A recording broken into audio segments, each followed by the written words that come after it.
자, 우리가 이제 토의형을 보려고 하는데, 토의형의 첫 번째는 강의식 토론법이에요. 근데 여기에 토론자나 사실은 토론 대신에 토의자가 들어가도 상관없어요. 네. 강의식 토의법 또는 강의식 토론법. 요거는 뭐냐면 아까는 강의만 하고 끝 했으면 강의형이잖아요.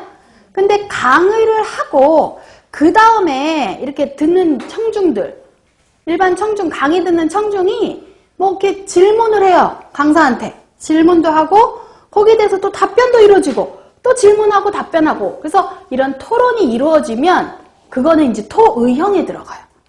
그래서 강의식 토론 또는 토의법은 강의를 한 다음에 청중과 강사 간의 질의응답, 토의가 일어나는 거를 얘기를 합니다. 뭐 일대 뭐 슬라이드, 영화 이런 게 이제 매체거든요. 매체, 교육 매체를 이용하는 거는 좋아요. 왜? 교육 매체는 교육 효과를 좋게 하거든요. 영상이나 뭐 이런 거 보여주면 훨씬 교육 효과가 좋아져요. 자, 그 다음에 이제 강단식 토의법. 요 강단식 토의법의 영어, 옆에 영어로 쓴 거 있잖아요. 강단식 다시 했습니다. 강단식 토의법에 뭐라고 써있느냐? 요것도 기억하셔야 돼요. 요거. 심포지움. 이름 같이 기억하셔야 돼요. 강단식 토의법만 기억하지 마시고 심포지움 기억하세요. 자, 이거는 일단 청중들이 아까 그 강의 듣는 사람들처럼 청중들이 앉아 있고요. 그 다음에 앞에 여기 무대에서 네 사람의, 근데 꼭 네 사람은 아니고 뭐 세 사람이라도 상관없고 네 사람이라도 상관없어요. 서너 사람 정도의 강사가 각각 자기 의견을 얘기해요. 각각. 그러니까 각각의 강사가 각각 자기 의견을 한 10분에서 15분 정도 얘기하고 들어가요. 그럼 이제 한 사람이 한 10분 얘기하고 들어가고 또 어떤 사람이 나서 얘기하고 들어가고 해서 보통 3, 4명의 강사가 각각 자기 얘기만 하고 들어가요. 그리고 4명의 강사가 다 뭔가 말을 한마디씩 다 했잖아요. 그럼 그게 끝나면 청중들이 또 궁금한 점에 대해서 물어본다든지 하면 거기에 대해서 그 분야의 전문가가 또 답변을 한다든지 이런 식으로 청중과 또 질의응답, 토의가 일어나요. 그거를 심포지움이라고 얘기하는데 여기 특징이 아까 제가 예를 거기 심포지움에 보면 교재 예라고 되어 있거든요. 요거를 당뇨 심포지움이라고 해서 예를 들어볼게요. 자, 강사가 4명이 준비되어 있고요. 이 강사들은 각각의 분야가, 전문 분야가 틀려요. 주제는 하나예요. 당뇨라는 주제이긴 한데 그 당뇨와 관련돼서 전문 분야가 틀려요. 그래서 첫 번째 의사분이 나와서 한 10분 정도 어떤 의사니까 주로 의료적인 얘기를 하겠죠. 당뇨의 의료적인 얘기를 하고 들어가 앉았어요. 그리고 이제 두 번째 강사가 간호사분이 나오더니 인슐린 주사할 때 주사법 같은 거에 대해서 얘기를 한 10분 하고 들어가 앉았어요. 그리고 세 번째 영양사 선생님이 나오시더니 영양사 선생님이 식사요법에 대해서 얘기를 하고 한 10분 정도 하고는 식이요법 들어가 앉으셨어요. 그리고 이제 어떤 가족분이 나오더니 환자를 집에서 어떻게 돌볼지, 환자를 어떻게 돌보는지에 대해서 어떤 가족분이 나와서 얘기를 하고 가서 앉았어요. 그리고 끝난 다음에 이거를 듣고 있던 청중들과 질의응답, 토의를 했어요. 이게 심포지움이에요. 그러면 이 네 사람끼리 서로 뭐 토의를 하는 게 있었어요? 없었어요? 없어요. 그래서 심포지움은 강사 간의 토론이 없다라는 게 특징이에요. 강사 간끼리는 자기들끼리는 막 이러쿵 저러쿵 토의나 토론할 게 없어요. 각자 자기 분야 얘기만 하고 마는 거예요. 자, 근데 여기 이제 강단식 토의법에 보니까 강사 괄호하고 몇 명이라고 써있네요. 네, 한 서너 명 정도 강사.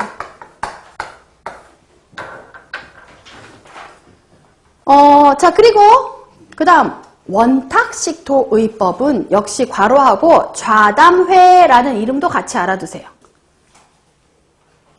자, 원탁식 토의법은 말 그대로 동그란 테이블에, 물론 이제 꼭 모양이 동그라야 되는 건 아니고 그런 의미다 이거예요. 어떤 테이블이 있으면 거기에 이 토의에 참가하는 사람들이 뺑 둘러 앉아서 서로 어떤 하나의 주제에 대해서 막 의견을 나누는 거예요. 토의를.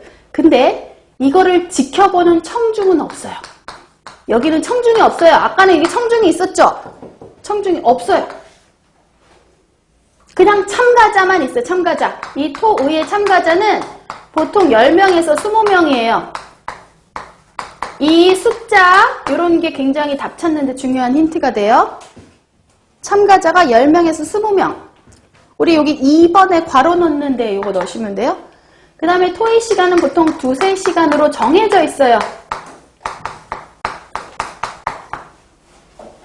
그래서 이제 참가자들이 이렇게 쭉 둘러 앉아서 먼저 말하거나 나중에 말하는 순서도 따로 정해져 있는 게 아니에요. 뭐 상석, 말석 이런 게 없어요. 그냥 똑같은 수준으로 봐요. 동격으로 참가자 전원이 자기가 하고 싶은 얘기를 하면 되는 거예요. 어떤 주제에 대해서. 그래서 참가자 전원이 발언을 하고 청중은 없어요. 따로. 참가자 전원 발언. 어떤 상석이나 말석 이런 뭐 어떤 정해진 순서라든지 이런 거 없고 그냥 다 똑같은 동격으로 놓고 자기가 말하고 싶을 때 서로 돌아가면서 자유롭게 말하면 돼요. 그래서 이런 식으로 하는데 이제 물론 진행하는 좌장이라든지 어떤 내용이 말이 나왔는지 뭐 석이라든지 둘 수 있어요. 그래서 이제 진행하는 좌장이 중간중간에 역할을 해주는데 이때 좌장이 유의할 점이 있습니다. 뭐가 있느냐? 좌장은 기본적으로 토의 주제에 대해서 자기가 충분히 이해하고 와야 돼요. 준비가 돼 있어야 돼요. 그래야 뭐 엉뚱한 얘기하면은 좌장이 다시 주제로 이렇게 돌아오게 한다든지 할 수 있으니까 충분히 알아야 돼요. 자, 그리고 이제 좌장이 처음에 참가자들한테 토의하는 목적이라든지 토의는 어떤 식으로 할 건지에 대해서 내용을 간단히 소개해야 되고요. 그리고 논제에 대해서 설명을 해주는 것도 전부 다 좌장이 처음에 해줘요. 그리고 좌장이 한 사람이 너무 이것들 마이크 잡고 안 놀려고 그러면 딴 사람들한테라도 참가자가 다 고르게 발언을 해야 되기 때문에 고른 발언 기회를 가질 수 있도록 좌장이 역할을 해줘야 돼요. 자, 그리고 시간. 보통 2~3시간이라고 그랬죠? 이거 시간 정해진 대로 지키도록 하는 것도 좌장의 역할이에요. 계속 토론을 끝도 없이 하려고 하면 정해진 시간 안에 정리할 수 있도록 진행을 해야 돼요. 시간 지켜지도록. 자, 그리고 이제 중요한 거 6번에다가 밑줄. 자, 회의 시작하는 시간에, 즉 토의가 시작할 때 문제 해결의 어떤 결론이 될 만한 얘기를 미리 딱 하면 안 되겠죠.